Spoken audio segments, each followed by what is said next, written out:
I'm Simone and I'm the Zen Mommy. I am so grateful to be here with you today and thank you for joining me on this journey.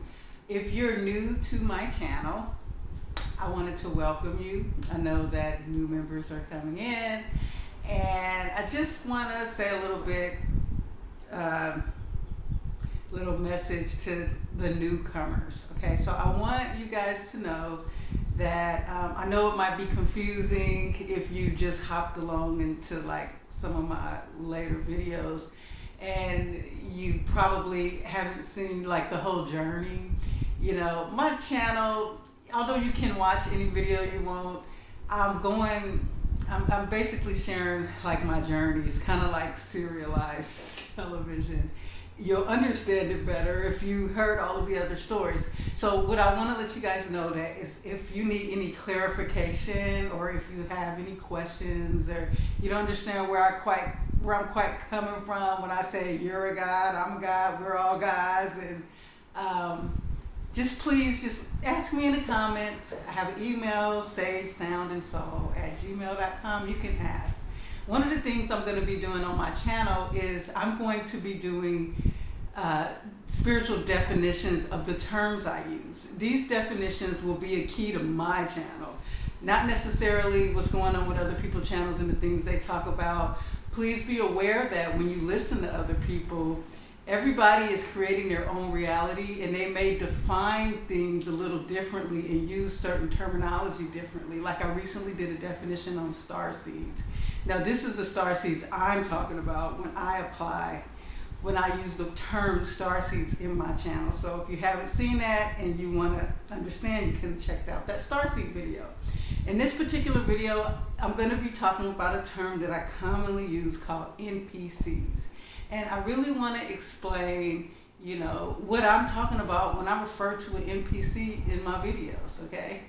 So I get the term NPCs from playing video games. And the NPC stands for non-playable character.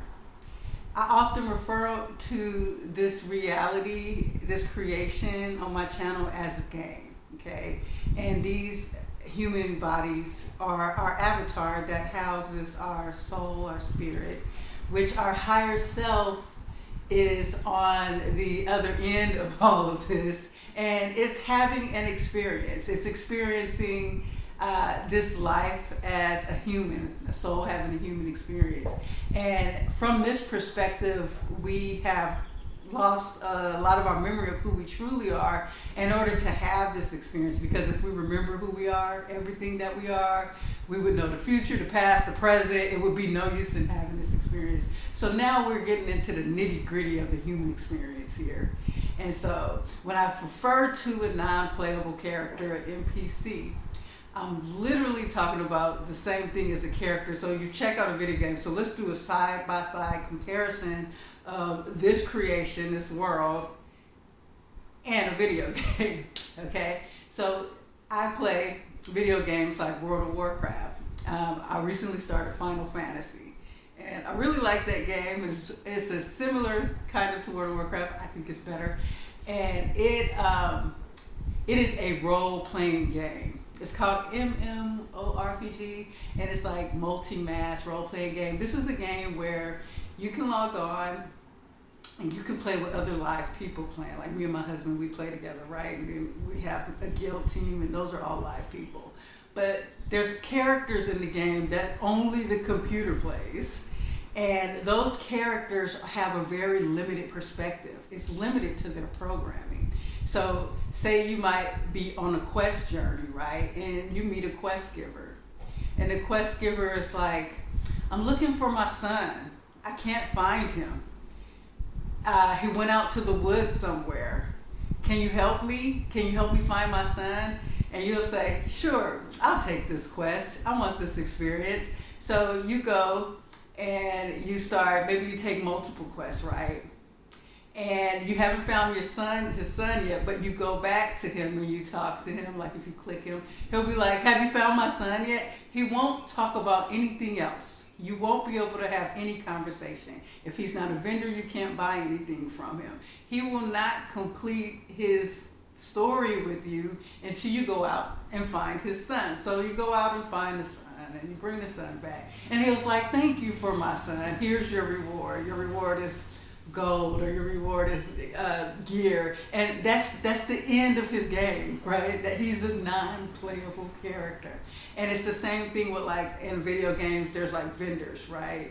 You can go and you can buy food, water, drinks. You can do crafting. You can create your own gear. You create your own food.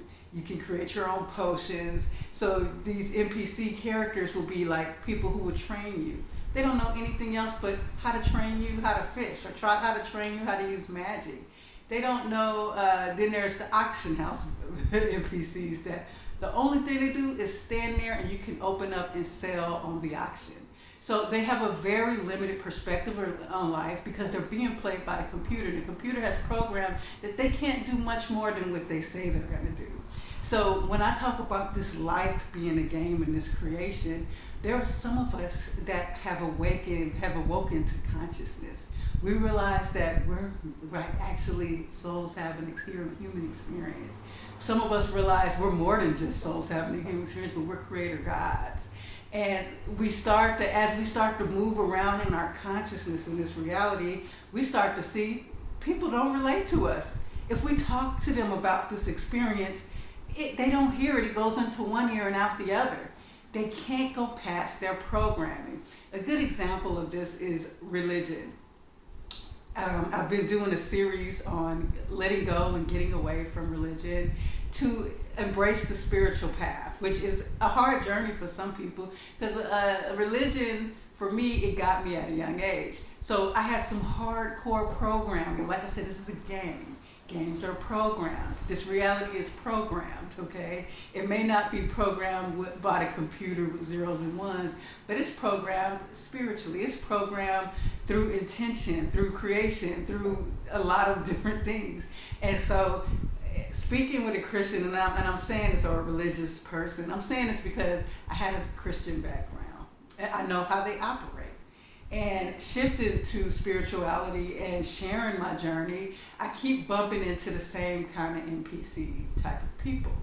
And the thing is, the reason why I mentioned in those videos that it's hard to have a conversation with them is because they'll never see outside of their programming. And their programming may be like, Jesus is God. Only God can. I remember somebody said, post, only God heals all sicknesses, right? So they can clearly say God heals all sicknesses. Then if somebody said in the comment, say that to the kids with cancer. And I was like, you know what? That's true. They can't even acknowledge that there's so many sick people in the world that is not being healed. This is what I'm saying. The NPC character is only going to say what they're programmed to say. And I remember when growing up in religion and church and all, we had a sick list, a prayer list every Sunday they would read of all the sick people in the church. There was tons of people with cancer, fibromyalgia, every diseases across the board that we would pray for. And every once in a while, people would get a touch or a healing and whatnot. And it would be like, oh, that's amazing. And people would focus on that when there's people that was actually sick and still dying in the church. And the thing is, to make the statement, they're just running off a program that they've been taught. And that's a lot of things with religion. Religion is very good at the NPC program because they put your belief system in this square box, right? And in this box, you can think everything within the box. But the moment you try to think outside of the box, you get blocked.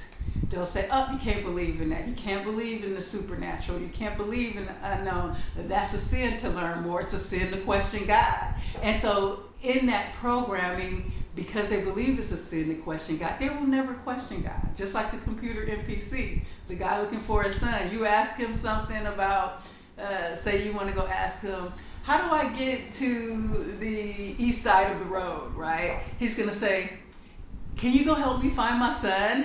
It goes into one ear and out the other. So when we say NPC characters, there are people who play in this Earth game, but they're playing it with a limited perspective. And there's not much we can get out of them. And there's a lot of NPCs in this reality.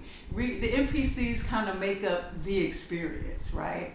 Us creators, we come here to have an experience, But there are NPCs here that have to do certain day-to-day performances. There's like so many jobs, like let's just say government, police force, and how they don't really like, if you ever talk to them, they don't really work with you like the police force will. They'll sit there and they'll give tickets, even when it's not right to give a ticket.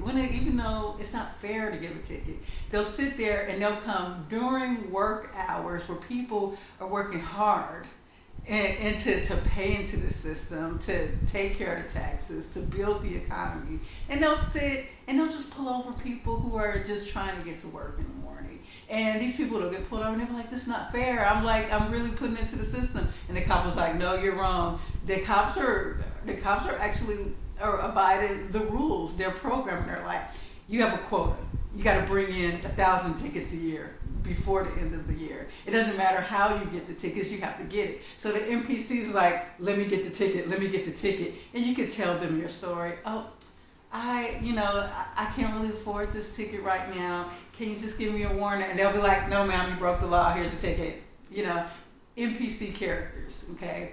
And so when I refer to them, there's a lot of them in this reality.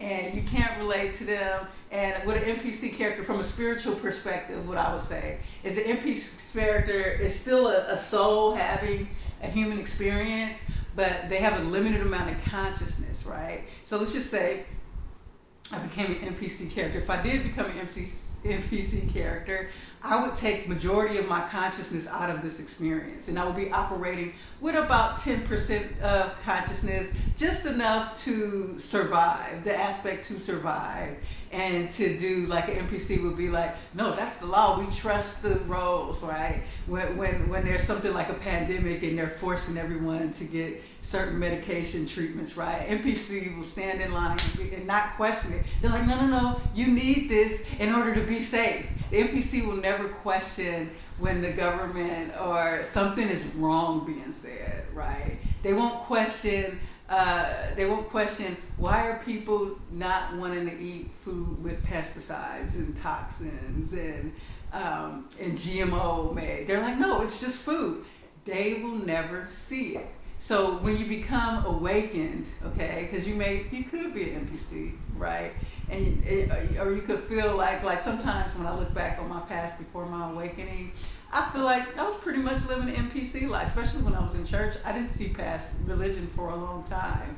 And, part of me wanted to question it was more, but I was so programmed against it, I stuck to it.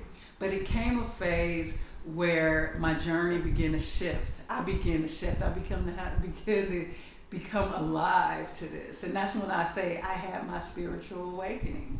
And at that point, I began to realize everything was programmed. Another thing that's programmed in this reality is the medical profession, okay?